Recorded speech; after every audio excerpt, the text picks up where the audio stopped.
Big Brother, mainstream media, government cover-ups. You want answers? Well, so does he. He's Alex Jones on the GCN Radio Network. And now, live from Austin, Texas, Alex Jones.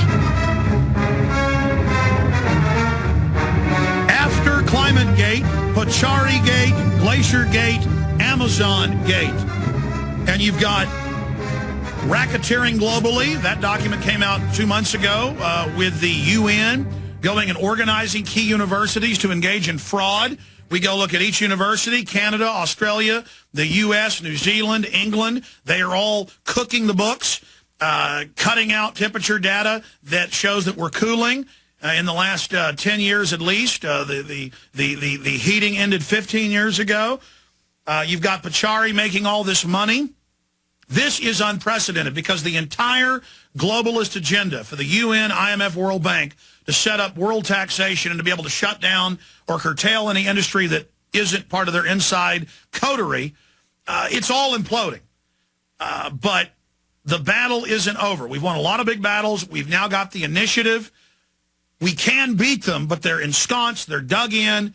We're going to have to go house to house with these people in our towns, our cities. Schwarzenegger's organizing governors and mayors to take over locally. Absolute treason. He needs to go back to his own country. They'll sure kick him out in Austria. James Delingpole writes regularly for the Times of London, the Sunday Times, the Daily Telegraph. He's also a TV critic for The Spectator. He is the author of various novels, including, and we'll tell you about some of those. Also, well, he's a best-selling author and one of the great analysts breaking down what these people are up to. We'll also give you his website. This is a short segment, but James, is it safe to say, or let me ask you this question, is this exploding in their face in an even bigger fashion than you thought Climate Gate would originally? Definitely. I thought Christmas had come early with Climate Gate. It seems that next Christmas has come early as well, because this has been fantastic. We are having so many scandals, I almost can't keep up with it. But that's the good news. The bad news is, as Shakespeare said, we have scotched the snake but not killed it. And that's the problem. The snake, I think, the great AGW, anthropogenic global warming snake, is much more dangerous now it's wounded. I think you're going to see all sorts of devious attempts by the IPCC, by the various green movements, to try and trick their way out of the situation. And we've got to be on our guard. They've gone from stonewalling to now the BBC, The Age, and others going, oh, there were a few bad scientists that meant well because they know how real the problem is. And we now see the IPCC head and others saying, well, we did want to make it look worse because it is a real problem. So now they're saying we lied to save you. Well, it's interesting, Alex. Are your listeners familiar with Dr. Rajendra Pachauri, the guy in charge, the beardy guy? He looks a bit like, I call him the troll impersonator. He looks a bit like Saruman from Lord of the Rings. Well, he looks like Osama bin Laden's older brother. He does. Yeah, his ugly older brother. Yeah, that's the guy. Well, this Dr. Pachauri is in charge of the IPCC, the Intergovernmental Panel on Climate Change. And as you know, he's been exposed for having all sorts of extraordinarily diverse business connections. You know, he's heavily involved in carbon trading. He's even got an involvement in an oil company, which is kind of weird, given that he's supposed to be saving the planet from big oil. Anyway, you know, he's in his up to the neck in carbon trading, which is a kind of, I think the most polite way of putting it is he has certain conflicts of interest. Okay, so this has been going on for quite some time. He's been exposed by us gallant bloggers. And who are the guys calling most loudly for his resignation? Why, funnily enough, they are the environmentalists. All right, stay there, James. James Delingpole, top writer over in England, author, researcher, somebody who's really been tracking this fraud. Long segment coming up. I want to just go through all the new scandals one by one, each one dwarfing Climate Gate, each one more wild. And you said it. It's 5 or 6 new scandals a day. I can't even keep track of it, but we're going to try here today. Stay with us. He's the T-Rex of political talk. Alex Jones on the GCN Radio Network. We have the best-selling author of Obamaland, I Have Seen the Future and It Doesn't Work, journalist Mr. Delingpole with us. His website is jamesdelingpole.com, and he's with us for the rest of the hour. Now, if you just joined us, we're going to chronicle the aftermath of ClimateGate. And it's kind of like a battle at sea where you torpedo a big ship and it starts exploding and burning, but then the magazine where all of its explosives and artillery shells are stored ignites, and the whole ship just blows up. Now, they're still in our local towns and cities. They've invested hundreds of billions. They're not going to stop, but their capital ship, their main flagship, has completely exploded. They are now known as frauds, but they don't care. They're going to continue on.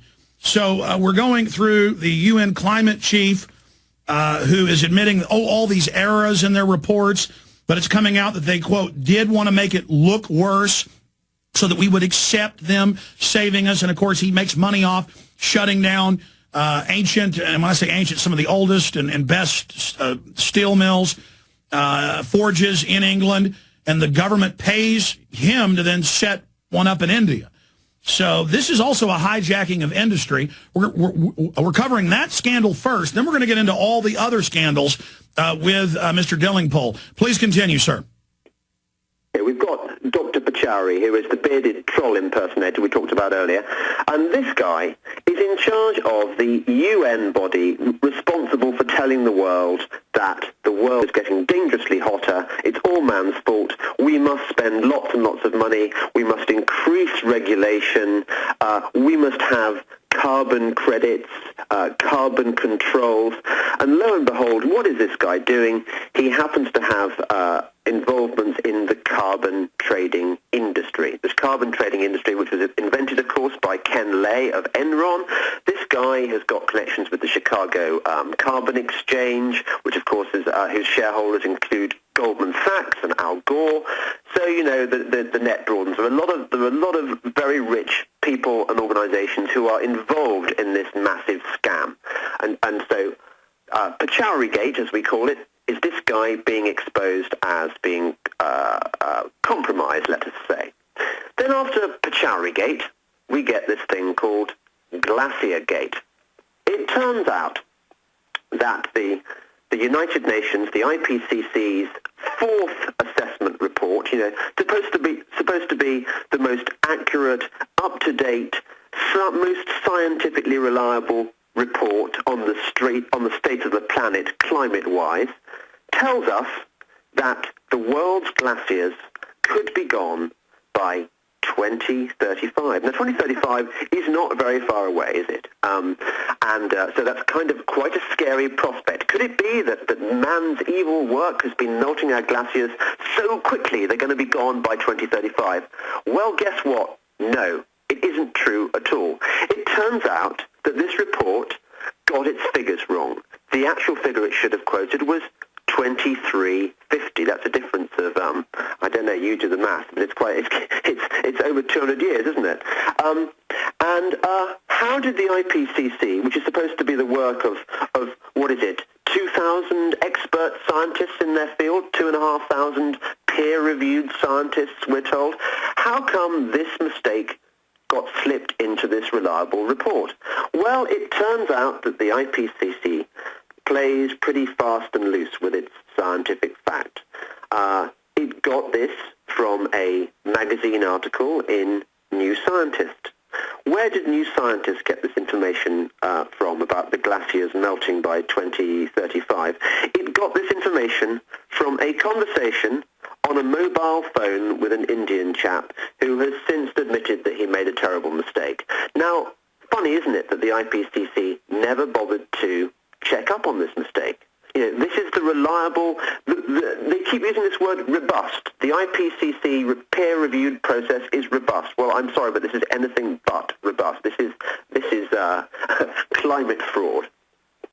Now, James Delingpole, investigating this for major publications in England and the United States, we know that when they have this mantra of, but it's peer-reviewed, It's peer-reviewed. Ignore ClimateGate and that one of the main climate facilities used by the UN at East Anglia, England. Ignore the fact that they are trying to hide decline.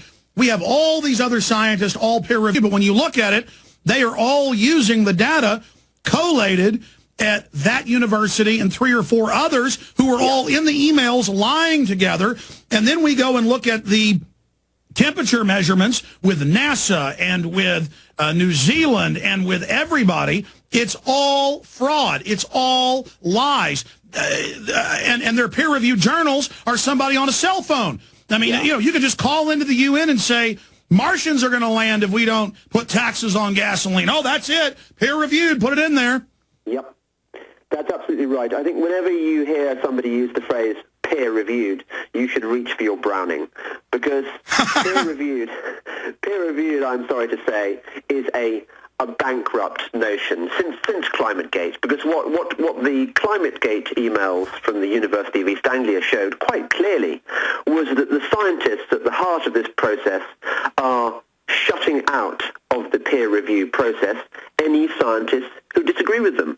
So it's not a question of the pursuit of scientific truth. It's not to do with the open sharing of information and the replacement of one hypothesis by another hypothesis, which is the way that traditionally science has advanced through the ages. Otherwise, we'd be still thinking the world was flat. But in the new science, you're not allowed to question Al Gore. He says it's settled. That's the end of it. And but isn't it worse, sir? Because they're not just only allowing a small inner group to produce these fake studies that have been proven to all be absolute fraud. They will never release the data. And now, because the data is being forced to be released, we find out when you actually go to Russia or go to China or go to the United States or go to South America that the numbers they use from the temperature measurements are absolute frauds every time you spot check. I mean, this needs to be fully audited, but again, the UN and all the major governments are behind this, so how do you let the crooks audit themselves? Well, I know. I mean, Alex, have you seen the fantastic report released today by Joseph DeLeo, who's a meteorologist, and Anthony Watts of the famous What's Up With That website? It's fantastic. It says, surface temperature records, policy-driven deception. And what it argues, this very thorough report, is that the surface data records from the last century or so are so corrupt and unreliable that we cannot even be sure that any global warming whatsoever has taken place in the last century or so. And they've got a lot of tricks, too. They will, all over the world, and this is on record now, we posted the mainstream articles where they admit it, in the last 20 years, these funded groups have set up their own reading systems, or they have contracted with airports, or they've contracted with weather centers on top of buildings, where they know the temperature is going to be many degrees hotter, and that's right. Another way. It's called the urban heat island effect.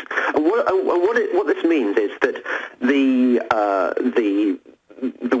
weather sites, where temperatures have been measured around the world, originally they were built maybe on the edge of town, and as civilization, as cities have grown in size, so the area surrounding the weather gauge has become more and more built up.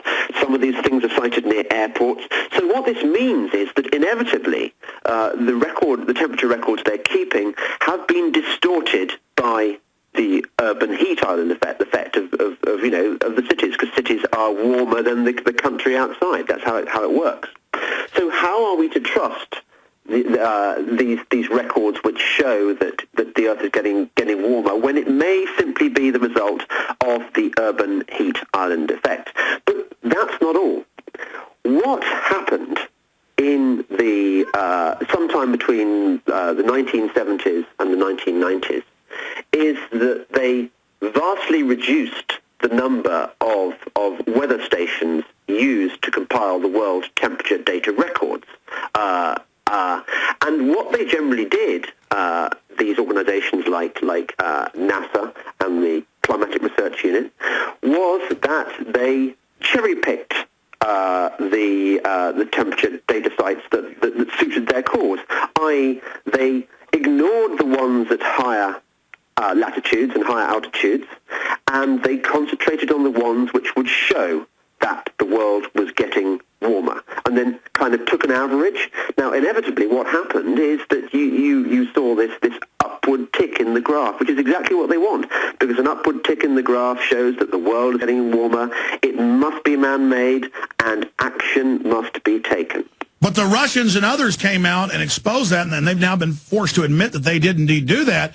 They would just take the warmer southern areas and create an average for the entire country for the frozen north as well. The frozen northern areas of Russia, Siberia and many other areas, of course they're a lot colder than southern Russia. I mean, this is bona fide fraud, and what ClimateGate proves is they're all coordinating with each other to engage in fraud. Yes, it is, I have to say, a conspiracy on a very, very large scale. And it unites some oddly disparate groups, because on the one hand you've got the yogurt-weaving eco-loons, the green activists, who have found themselves in this weird, unholy alliance with big oil, big banks, Rothschilds, Goldman Sachs, in alliance with the technocrats of the European Union, in alliance with scientists at various government-funded institutions. It's a very strange and broad coalition campaigning for this. Well, the communists always work for the banks. In every case, we find that, because the big banks don't want freedom. In many cases, they want monopolies, and a gang of machine gun-toting hippies can deliver it. We'll be right back with our guest. Stay with us. JamesDelingpole.com, that's his website, best-selling author on Obamaland, with us for the rest of the hour as we chronicle all of the fraud coming out and the fact that they're now capitulating because they know the stonewalling has backfired on them. Now they're saying, yes, we did make it more severe than it is to convince you that you need to be saved by us, but it still is bad. And I've got quote after quote where they're basically saying that, and it's coming out that Al Gore is making all this money. The Rothschilds own one of the big carbon trading scams. Pachari's hooked up with all of them. Another IPCC scientist reveals how UN scientists talked about trying to make the IPCC report so dramatic that the U.S. would just have to sign Kyoto Protocol. That's in mainstream news. Even CNN's reporting that.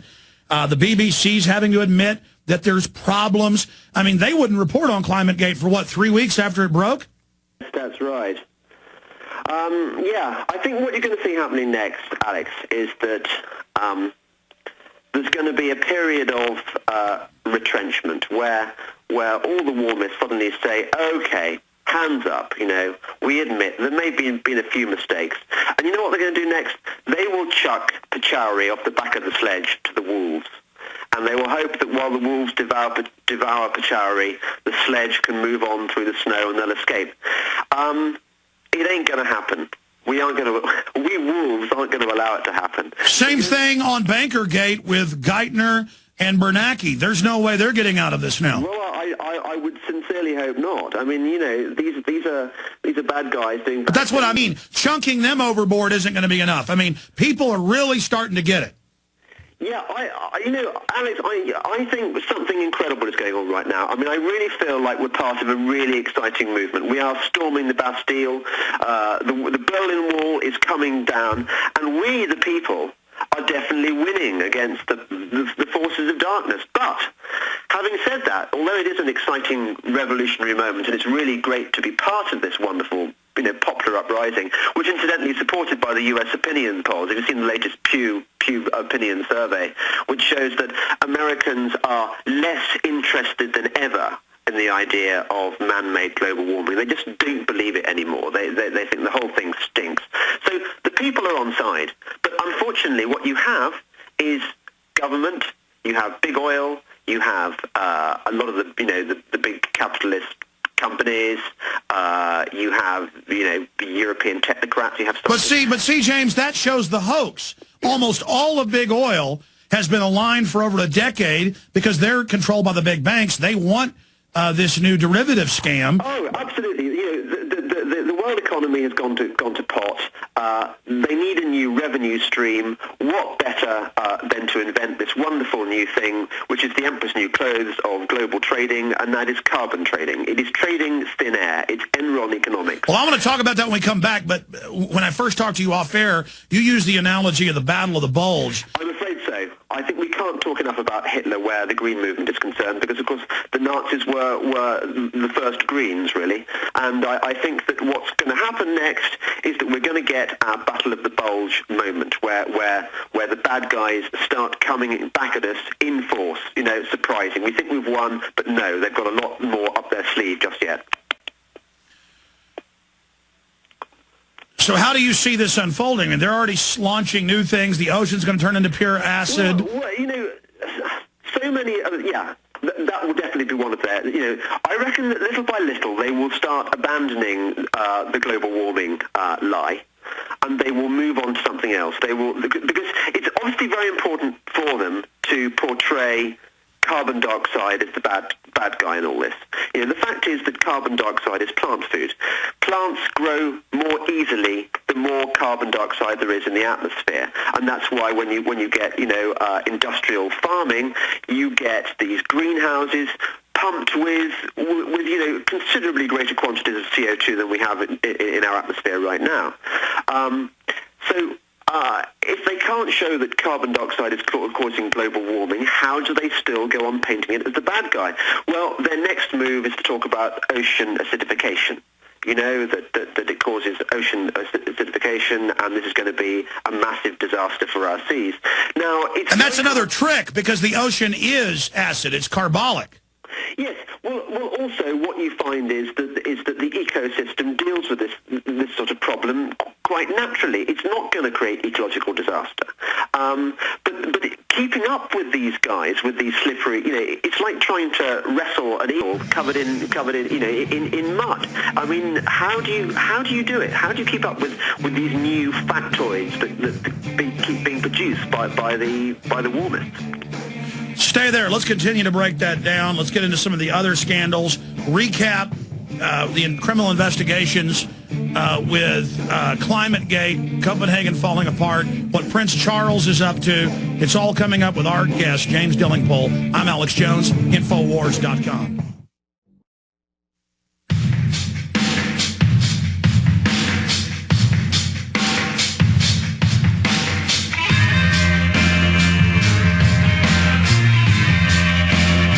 I'm going to break down all the other big hoaxes coming up in the next hour. You know, we told you back in 2002, we'd gotten all the details then, that it was the most weaponized U.S.-grade anthrax ever seen. Now, 8 years later, the Wall Street Journal, Washington Times, reporting it was the most super weaponized U.S. and that Fort Detrick couldn't even do it, but that it is U.S. designed. Now, they claim that a couple different people made this in a bucket in their basement. Ladies and gentlemen, anthrax made in the basement very rarely will even get somebody sick. You know, the trick is actually getting them infected, getting it into their lungs. This stuff was super miniaturized. I mean, the list goes on and on. That's coming up. I also want to get into Oliver Stone suggest Hitler is easy scapegoat. What does that deal with? Well, he's got a new 10-part documentary, The Secret History of the U.S., coming out, where they actually do get into how big banks financed the Nazis to a great extent, but he's not telling you that they also financed the communists. The truth is big banks end up financing everybody. It really seems if there's a boogeyman in the center of the universe, it's these institutions. They're just designed for fraud. So that's coming up in the next hour. Was a potential false flag attack to be blamed on Muslims foiled? Got a report there. Also in England, they're saying airline passengers have no right to refuse naked body scanners. So we're going to be covering that. Schwarzenegger says send inmates to Mexico. Pretty soon they'll just send us to Devil's Island like the French did. But that is all coming up, and your phone calls in the next hour. Going back to James Delingpole, who's a writer for the Times of London, Sunday Times of London, the Daily Telegraph, the Spectator, and best-selling author, of course, of Obamaland. I have seen your future, and it doesn't work. So, and he wrote that right when Obama got into office. He's certainly been proven right. It's like we've been proven right with the Obama deception and Fall of the Republic. Get those DVDs and keep educating folks, because we are starting to route these people at Infowars.com. Okay, James, getting back now, I've been asking a lot of questions, but I want to get into you're a wellspring of knowledge on these issues, how you see them counterattacking, how they're trying to buttress themselves by giving each other awards, Prince Charles going and visiting the main nest of criminals. Yeah. What happened with ClimateGate, the new investigations. In hindsight, what ClimateGate, blowing up the Copenhagen fraud, did to the move for the EU-wide global dictatorship.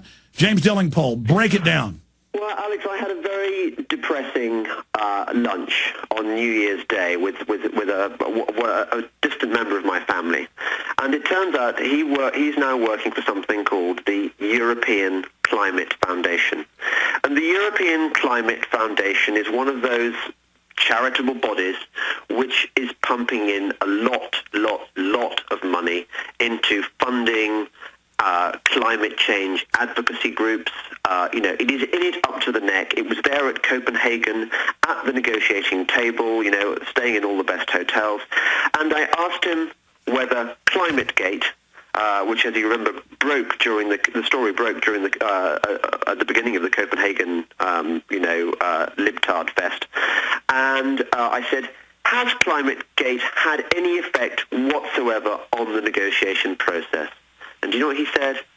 It didn't even register. He said, as far as we were concerned, the process moves on. We don't really care what other people say. All that matters is the process.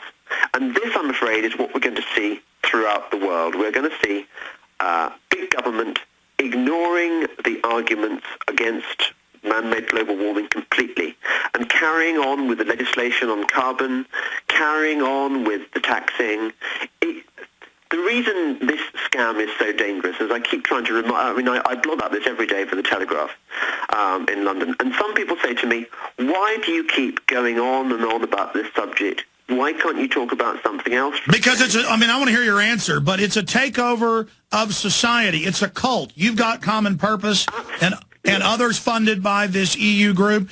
Here locally in Austin, they reported last year that a CIA attached Special Forces colonel is running for the city, the Green Movement. They're taking property. They're implementing. Schwarzenegger is getting the governors and mayors together. And so I think what you're saying here is this is literally a collectivist cult of robbers, and they're brainwashing our kids. They're not going to stop. They've got kids writing fake tickets in England and the U.S. in the New York Times, climate cops. They've got TV shows about reporting on your neighbors. The point is, this is the Bolsheviks.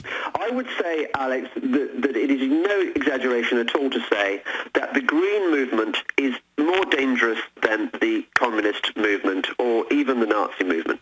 And the reason is that, okay, we had to fight a terrible war to defeat Nazism. But the point was that the threat of Nazism was essentially military. We defeated the Soviets as well through a combination of proxy wars, and effectively Ronald Reagan bankrupted them, didn't he, through the Star Wars program. The Green Movement is more dangerous in a way because it is more insidious.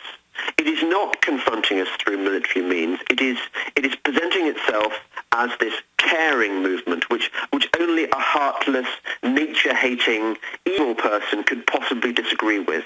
And that is why it presents a problem to those of us who understand its true menace. How do we show to the world at large that this movement threatens our society, threatens our freedoms, threatens everything we believe in? It's a big problem because, a lot of the people involved in the Green Movement are cuddly, polar bear loving, caring people. They're not nasty people. And it is a constant struggle fighting against their arguments. Well, you're absolutely right. And I have the New York Times. I have the LA Times. I see it where I live. I see the textbooks. I I put my children in a... For example, you know, I mean, my daughter started having choir lessons at Christmas, and one of the songs they sang was that lovely song about the snowman, which is very nice, and another of the songs was called When Will We Learn? And it went on about, you know, when will we learn to stop being so horrible to nature? Humans are evil, you know, we must save the planet. The kids are brainwashed, you know. And let me stop you, because I was about to say, I put my kids in private school for 1 year, and even a Christian private school, it was all government-approved brainwashing. We tried to even buy homeschooler material. Most of it has the brainwashing. And they chant these songs in the public schools. They have the kids go home and write fake tickets and reports on their parents. Don't take a hot bath. Don't run the water while you brush your teeth. And it has nothing to do with the environment. That's the thing. They say, well, it's to save the earth. No, these are cold-hearted tacticians at the top that want to create an anti-human guilt to make humanity the enemy so the collectivists can run the state. Oh, absolutely. I mean, it is very much like the Hitler Youth being encouraged to report on their parents. You know, my son is at one of the most expensive, most highly rated private prep schools in the country. And even he gets fed the eco-propaganda. And one of the reasons he gets this eco-propaganda, and the school has actually designated itself an eco-school, the reason it does so is because half the middle-class mothers actually like this nonsense. They like to hear that the school is an eco-school and that teaches their children this wellness, because it has become a fashionable agenda for what we call the chattering classes, you know, the yummy mummies. All these nice, you know, high-earning middle-class people, they too subscribe to the organic movement. They too... Let me go further. Mark Dice, who's a reporter who I know, he went out last week in San Diego, and over 90% of the people he talked to, it was mainly women, young women, and middle-class, middle-aged women. They all, the women except for one old lady, said ban free speech. He had a fake petition saying ban free speech, arrest anybody that disagrees with Obama. It's time to shut these people up. And they would sign it, put their name, their info. I mean, they are ready. And they think we run society, we're good. And so now it's a Nazi/Soviet movement run by a bunch of useful idiot women. Yes, useful idiot, well-paid or well-paid husbands, middle-class women. Yeah, exactly. With all these wonderful lifestyles, and they want to reintroduce eco-fascism to the world. It is very, very scary. Well, I didn't mean to interrupt you about your kids. It's just that we're all having this experience of living in a more and more Orwellian system where our children are denouncing us and you know, literally right out of 1984, and we see it. This will lead to North Korea if they win. Well, this is what of course, Jonah Goldberg talks about in liberal fascism. You know, fascist movements throughout the 20th century, and the same applies to communist movements in the 20th century. What they needed was a cause so great that it required government to step in and override individual freedom, because this cause was so important that only mass government action could deal with it. And of course, with environmentalism, they have the perfect excuse to ride roughshod over democracy, to deny voters the right to choose who governs them, because this cause is so important that only the United Nations, only world government can really save us from this menace. And this is what we're up against. But didn't that backfire on them for decades? I'd read UN, Club of Rome, saying they were going to set up a world government, that we'd pay taxes to them. And they said, oh, you're crazy. That doesn't exist. I'm like, but I have your own book. I have your own biological diversity assessment, 1996. So they stonewalled, but now they come out and go, world government's here to save you, to save the penguins, the polar bears. I think that's another reason they're so discredited, is they're so full of hubris and arrogance.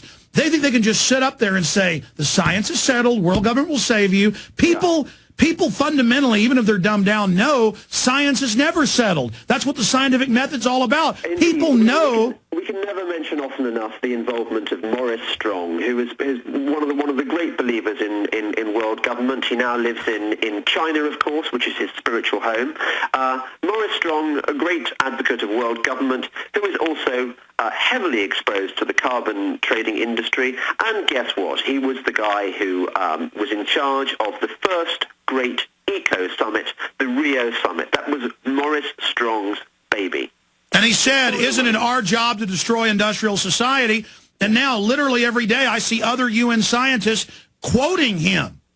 Yes. Yeah, absolutely. And, you know, I mean, we were talking about science just a moment ago. I mean, are you aware of the concept of post-normal science?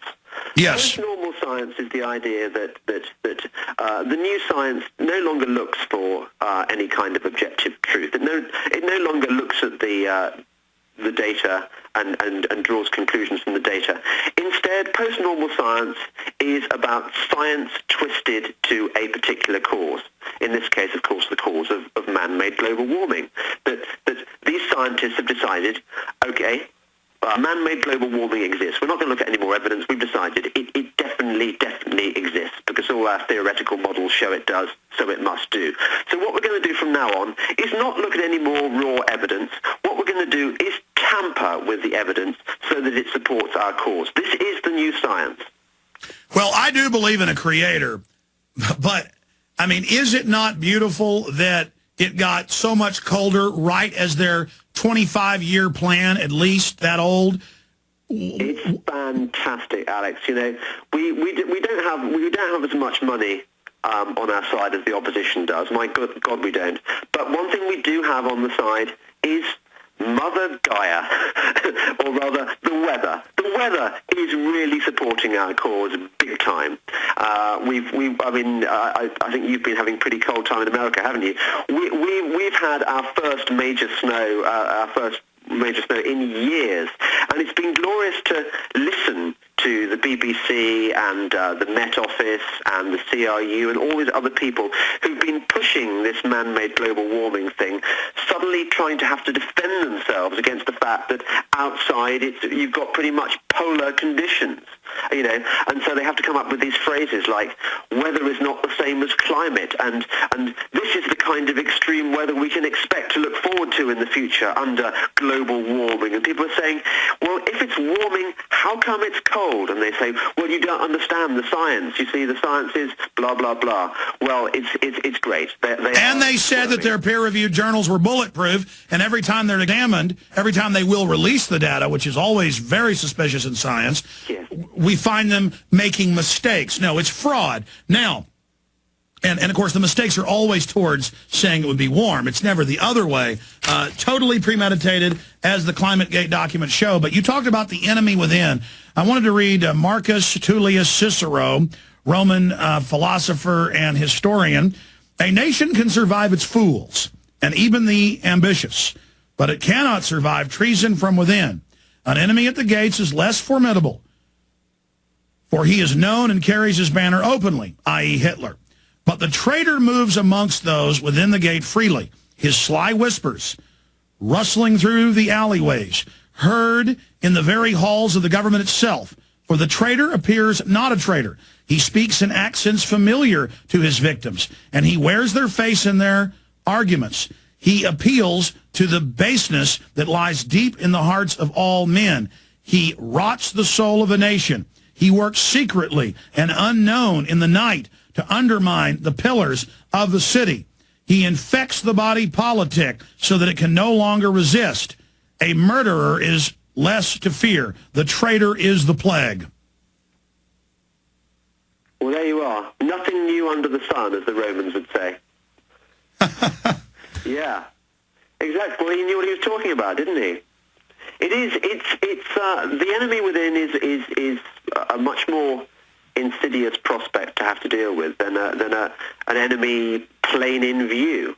But it seems the Brits are waking up to common purpose, and these EU foundations literally taking control of almost every local citizen activist charity. I mean, it does seem people are waking up there. Here, Americans are a little bit slower, but I mean, it's horrible.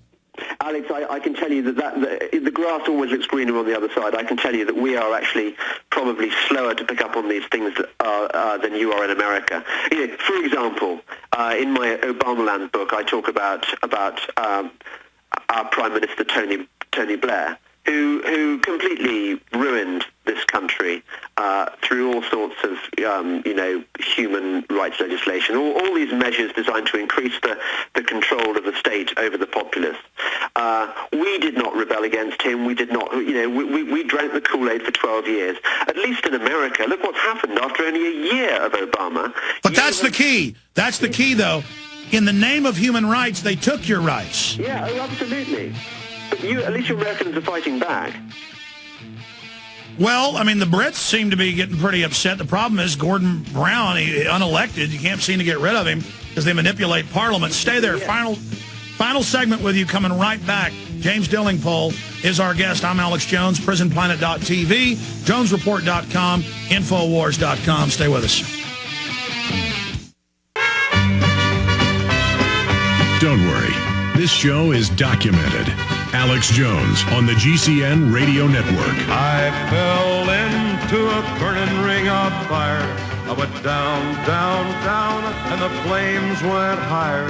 James Delingpole is our guest, writes for multiple international newspapers, best-selling author. We got 5 minutes left with him.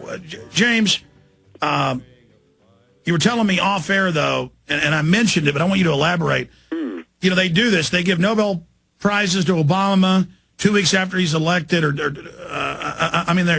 made the decision then. They make Bernanke Man of the Year. They have Prince Charles, you told me, going to worship the particular facility caught red-handed in ClimateGate. Yeah, he's gone to tell the people at the Climatic Research Unit that everything's okay. He says, "Well done, all of you," said our future king. So that's all right then. It seems that there was no climate fraud going on after all, because our Prince of Wales says so. It's a bit sad, isn't it? But there are so many powerful people involved in this scam. And, what are we going to do about it? Today, you've got the Spanish Minister of the Environment talking about when Spain takes over the presidency of the European Union, that the fight against climate change and the steps that the European Union must urgently take in order to apply the Copenhagen Accord. The process moves on regardless. But their own report says that their windmill systems made people lose 2.2 jobs for every... I love that fact, Alex. Yeah, that's right. For every green job that is created, 2.2 jobs are lost in the real economy. So you can imagine how my heart really leaps when I hear our future Prime Minister, David Cameron, who was supposed to be a Conservative, by the way, talking about how one of his priorities when he gets into power, when Gordon Brown goes, our ailing socialist Politburo chief, when he goes, his replacement's priority is going to be to create green jobs. Yeah. But that's exactly what Prince Charles, Prince Philip, Ted Turner, Jacques Cousteau, the UN, the individual, Maurice Strong, they all say they want to destroy industrial society. A Russian oligarch. There are so many plutocrats who are exposed to carbon trading, which is why they are so desperate for Kyoto to be, for the Kyoto carbon trading agreement to be ratified at Mexico this year. And our main job is for this to be stopped. We've got to derail this gravy train somehow, Alex. Can you do it? Can you help me? Sir, I'm absolutely trying. We have no future if we don't. But the point I'm making is they're on record saying they want to destroy jobs. They know cold-bloodedly they want to bankrupt everybody, so we're all dependent on their collective estate. I think there's probably a grain of truth in that. It's a few powerful people trying to divvy up the economy for themselves and crush the ordinary folks like you and me. Well, that's a grain the size of, the size of Texas. I mean, it's every time I drill down to the base level, it's population reduction. I mean, look at what the Chinese said at Copenhagen. They said global one-child policy. Yeah, well, it's amazing how many of the people pushing AGW are also obsessed with the idea of reducing population. We've got a guy called Jonathan Porritt, who is one of Prince Charles's advisors, and he is, a rampant deep green, and he is very keen on population control. We should all be limited to the number of children we have. There is essentially a strong strain of misanthropy which runs through the hearts of many people. James, I tell you what, I know you've got to go. I've got a 1-minute break. Come back and do about 4 minutes with us to finish up on the next stage of the fight, because I want you to be able to finish on that. What's coming up in Mexico? Stay right there. We'll be right back in 1 minute. Waging war on corruption. Alex Jones on the GCN Radio Network.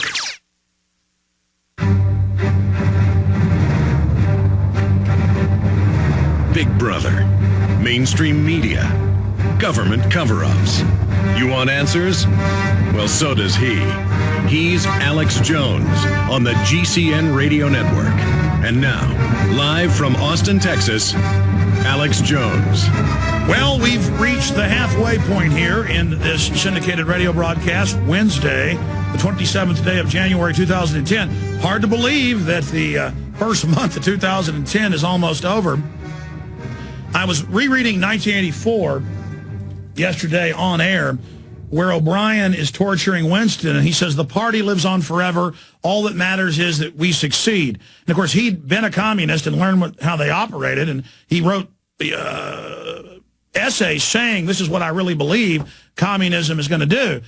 And he also discovered that big financial interests were supporting it. That's why Eric Blair, pen name George Orwell, was so amazing. Okay, we got 4 minutes left with James Delingpole, and he's here with us. Specifically, we have wounded the snake, as you quoted Shakespeare. Watched the snake but not killed it, yeah. Yes, so their next battle plan, Gordon Brown has said they're just going to circumvent it, get wealthy nations to go ahead and put the money into the UN, and damn what the people want.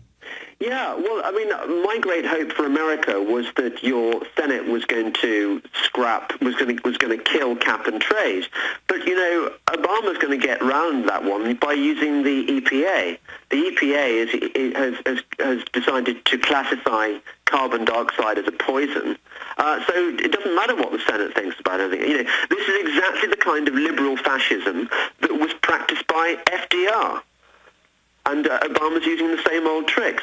I find that increasingly in America, as in Europe, the individual has very little control over what big government does to his life.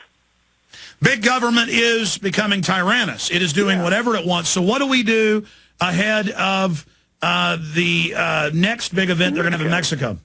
Yeah, well, I mean, you know, Copenhagen was a flop. What we're going to see in Mexico in November is all the world leaders and all the eco-loons gathering together to try and really push for some hard legislation.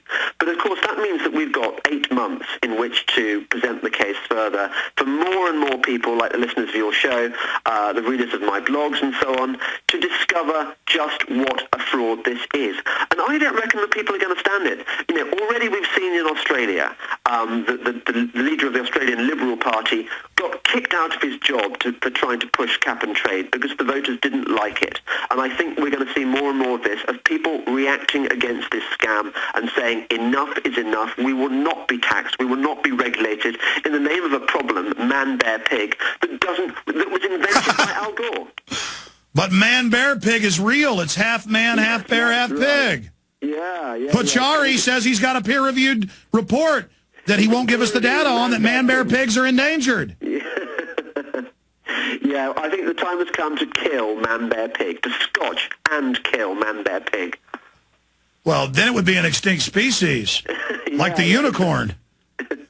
Yes, and then we have to feel very sad about it and blame ourselves like we did with the dodo. So ahead of what's happening in Mexico, we just need to continue, because it was the activists, the bloggers that pushed and ran the blockade of the media blackout that first week or two on ClimateGate. We've got to run the blockade with all these news scandals. Yeah, none of this would have happened. These arguments would not be being heard were it not for the blogosphere and the radio shows like yours. You know, the MSM has been completely against us. You know, the whole system has been against us, trying to cover this scam up. I got to throw this in quick. Cass Sunstein, the regulations are in public policy papers, says it should be illegal to criticize man-made global warming. I don't know if you saw that. And separately, Europe's been saying that. Yeah, absolutely. Of course, they would rather silence us using whatever means at their disposal. And this is why, you know, our freedom of speech on the internet is more important to guard jealously than ever before, because our lives and our freedoms depend upon it. That is no exaggeration. JamesDelingpole.com's the website. James, always great having you on. I know we'll speak again. Have a great evening. Take care. Goodbye. Speaking of internet censorship, Australia, Italy, they're all announcing Chinese-style censorship. That's coming up, too.